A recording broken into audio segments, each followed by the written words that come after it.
Welcome to Advent of Refactoring Day 4. This is the extract method we're going to be talking about. Extracting methods is very similar to extracting functions, but we're working within a class context. So we have shared state and stuff we can work on there. So we've got a home page here, which is get context. So we're looking at what stuff we're passing through to the template to render the page. Got a whole chunk of stuff here that's just adding three things: start date, end date, and calendar. So if we select all of those things here, right click, refactor, extract method, and add calendar to context. So we're passing in the context, and then inside this method, it's editing that context and it's adding all of those things. So that's cool. This works. It means that our get context is a lot shorter, a lot simpler, and all of the calendar stuff is in one place here. One thing to consider is the fact that this is now modifying the context. So we're passing something to have it edited. Sometimes that's okay, but sometimes you don't want to do that.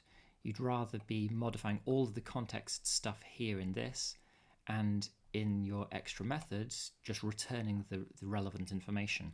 So rather than modifying the context in lots of different places, instead of building pieces together.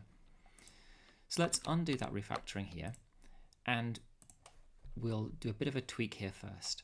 So context is kind of like a dictionary, which means we can add things to it. So we could say calendar context equals a new empty dictionary. At the end, we could say context.update calendar context. So we're going to update the main context with all of the information from calendar context here. Then what we can do is to just change this to be calendar context, and calendar context. So now modifying a different context and not the main one, and then updating it all in one batch. That means we can then select all of this now here, and then we can refactor, extract method, call this get calendar context. So it's now not being passed anything at all. It's just doing all of the stuff it needs to there, and it's generating a brand new thing and returning it, which means this method is the only one that's actually doing any updating or changing the context stuff at all. This one is clean. It's not tweaking anything, not changing stuff. Which means then this variable here is a little bit redundant. Which means here we could just take this thing here and replace where we were using it. We didn't even need that temporary variable in the middle.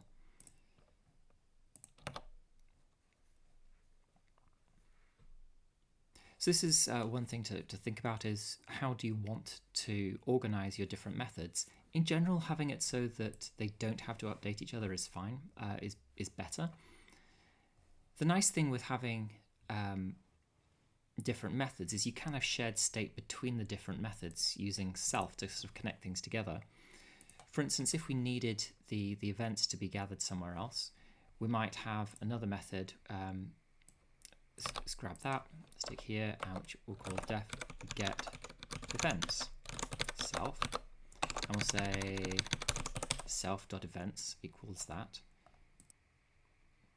Here right at the top we could say self.get events to organize all of that stuff, and then in here it's now going to be upset because events isn't selected, so we can say self.events.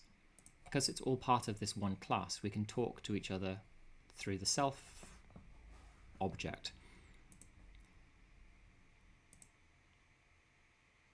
So extracting methods is very similar to extracting functions, but there's just a few different things to consider, and things to consider as part of extracting functions as well. How do you want the data to be passed around? Which things should be modifying which other things?